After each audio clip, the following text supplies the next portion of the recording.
मृत्युंजय. लेखक शिवाजी सावंत. भाग 45. असा हा आत्मा शरीराशी इतका सहजपणे निगडीत आहे, तर मग माणसाकडून पाप का होतात? छान राजा, फारच सुंदर प्रश्न तू विचारलास. प्रथम पाप म्हणजे काय ते नीटपणे ठरवायला पाहिजे. पाप म्हणजे आत्म्याचा निकृष्ट आविष्कार. जेव्हा जेव्हा माणूस आपल्या शरीरातील एका शाश्वत आवाजाशी मनाचा आवाज मिळवण्यास तयार नसतो, तेव्हाच विसंवादातून या निकृष्ट आविष्काराची निर्मिती होते. तिलाच जग पाप म्हणतं. मग उपभोग हे पापच आहे काय? मुळीच नाही. तसं असतं तर माणसाला ही पंचेंद्रिय मिळालीच नसती. उपभोग म्हणजे पाप नव्हे, पण उपभोगाची परमावधीची आसक्ती म्हणजे मात्र जरूर पाप आहे. या आसक्तीमधूनच विद्रोह आणि युद्ध भडकतात, व्याधी आणि विसंगती वाढतात. मग अशा या संहारक आसक्तीचे बंध जग केव्हा तोडील ते काहीच सांगता येणार नाही.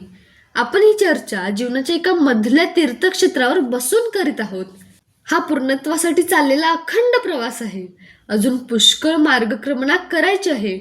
तरीही आपल्या सोयीसाठी काळाला स्थिर करून सांगायचं म्हटलं तर कदाचित त्यासाठी कोट्यवधी वर्ष लागतील, आणि तोच मानवांचा आत्म्याच्या वलयात प्रवेश करण्याचा पहिला मंगल दिन असेल. माझ्यासारखी असंख्य वेडे अशा आणि केवळ अशा दिवसाच्या आशेवरच जीवन जगतात. काय करणार, असंच ना?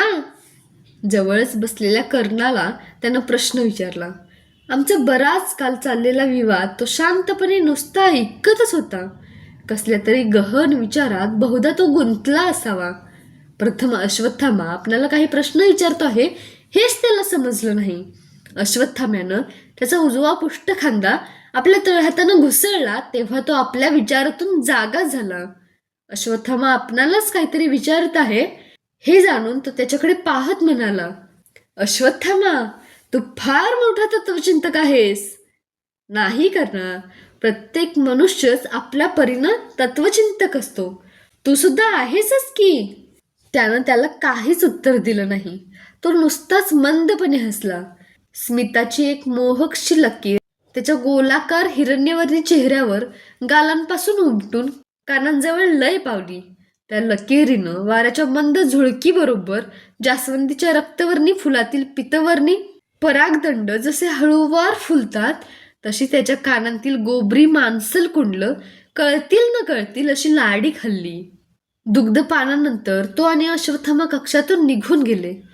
अश्वत्थाम्याचे काही विचार माझ्या मनाच्या प्रांगणात दोन शत्रूंसारखे परस्परांवर हल्ले करू लागले. जितक्या स्पष्टपणे मी तुला पाहतो आहे तितकं स्पष्ट आहे की मानवाला पुनर्जन्म आहे. माणूस आपल्या शरीरातील शाश्वत आवाजाशी प्रतारणा करतो तेव्हाच पापाची निर्मिती होते. पुनर्जन्म, पाप, भीम, आत्मा, सर्प, आसक्ती या सगळ्या शब्दांचे घणाघात मस्तकावर बसू लागले. शरदाचे दिवस अजूनही शरीराला कसले तरी चटके बसताहेत असं वाटू लागलं. जीव गुदमरू लागला. मनाला विरंगुळा वाटेल म्हणून मी सौधावर आलो. कर्ण आणि अश्वत्थामा राजवाड्याच्या पायदंडा ओलांडून मधल्या सिंहमूर्तीजवळ आल्याचं सौधावरून मला स्पष्ट दिसत होतं. ते दोघं काहीतरी बोलत चालले असावेत. एवढ्यात त्यांच्या समोरून महाद्वारातून युवराजने दुश्शलेचा, माझ्या बहिणीचा ऐटदार घोड्यांचा रथ आत शिरला आणि क्षणार्धातच त्या दोघांसमोर उभा राहिला. रथातून दुश्शला खाली उतरली. त्या दोघांनीही तिला अभिवादन केलं. गुरुपुत्र म्हणून ते अश्वत्थाम्याबरोबर काहीतरी बोलत होती. अश्वत्थाम्याशी बोलता बोलता ती बऱ्याच वेळा कर्णाकडे पाहत असावी. तो मात्र तिच्याशी काहीच बोलला नाही. शेवटी अश्वत्थाम्याने तिचा निरोप घेतला आणि ते दोघेही महाद्वारातून दृष्टीआड झाले. मी विचार करू लागलो, दुश्शला राजरथ घेऊन सायंकाळच्या वेळी बाहेर कुठे गेली असावी. शेवटी मला आठवलं की पौर्णिमा असल्यानं देवदर्शनासाठी ती नगरात उमाशंकराच्या मंदिरात गेली असावी.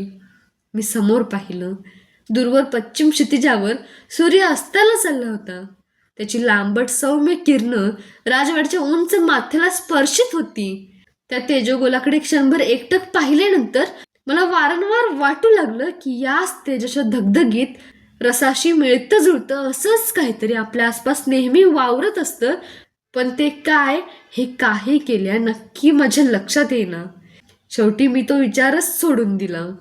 त्या रात्री मी अश्वत्थाम्याच्या तत्वज्ञानाचा बराच विचार केला, पण मला समाधानकारक असा मार्गच सापडला नाही. त्याचं तत्वज्ञान कितीही गोंडस असलं तरी ते प्रत्यक्ष जीवनात आणता येत नव्हतं. आत्म्याचा विचार करायलाही अवसर नव्हता आणि तत्वज्ञान हे माणसानं नेहमीच केवळ ऐकायचं असतं, ते कधीच अनुकरणात आणायचं नसतं.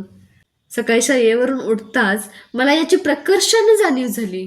अश्वत्थाम्याच्या विचारावर अनावश्यक चिंतन करून मी स्वतःला उगाच कष्टी करून घेतलं होतं.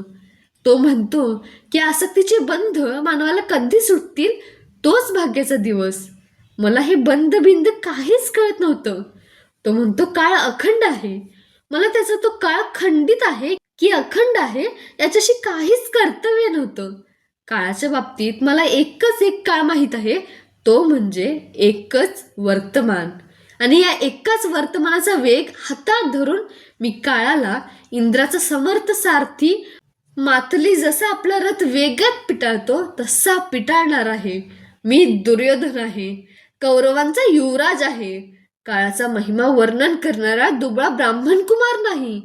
मी अश्वत्थामा नाही. लागलीच मी द्रौपदीच्या स्वयंवरासाठी पांचालांच्या राजनगरीला कांपिल्य नगराला जायचं ठरवलं. द्रुपद राजाचं हे आमंत्रण त्या शुभ सकाळीच आलं होतं. जाताना बरोबर कर्णाला घेणं अधिक योग्य ठरलं असतं. कमी जास्त झाल्यास तो प्राण पणाला लावून मला पाठीशी घालील. माझे बंधू दुःशासन आणि दुर्मुर्ष यांनाही मी बरोबर घेणारच होतो. जे शूर असतात ते जीवनाचा चषक जीवन रसानं पूर्ण भरून प्राशन करण्यासाठी धडपडत असतात. जे भीरू असतात ते तत्वज्ञानाचा शुष्क केस पाडीत असतात. मी स्वयंवराच्या पणात पांचालीला जिंकून हस्तिनापुराला आणणार होतो. पितामह भीष्मांनी काशी राज्यातून आमच्या महामातेला महाराणी अंबिकेला जिंकून आणून स्वतःसाठी नव्हे तर आमच्या पूजनीय पितामहांना महाराज विचित्रवीर यांना अर्पण केली.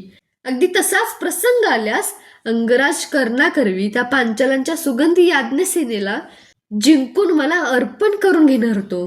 कारण मला पूर्ण माहीत होतं की पितामह भीष्मांचा जन्म जसा केवळ कुरूंच्या कुलासाठी होता तसाच किंबहुना त्याही पेक्षा अधिक खात्रीनं कर्णाचा जन्म दुर्योधनासाठी होता. कर्ण माझ्यासाठी काय काय करील असा प्रश्न मी जेव्हा जेव्हा स्वतःला विचारी तेव्हा तेव्हा तो काय करणार नाही असाच प्रतिप्रश्न मला उत्तर म्हणून मिळे. जीवन ही एक अनिवार्य अटळ अशी तडजोड असते. मी त्याला अंगदेशाचं स्वतंत्र राज्य दिलं होतं. त्याच्या तारुण्यसुलभ कोमल भावना जपण्यासाठी त्याचं प्रेम वृषालीवर आहे हे अचूकपणे हेरून त्याचा विवाह वृषालीशीच लावून दिला होता. त्याला या सर्वांची जाणीव होती आणि म्हणूनच माझ्यासाठी तो काहीही दिव्य करेल यावर माझा पूर्ण विश्वास होता.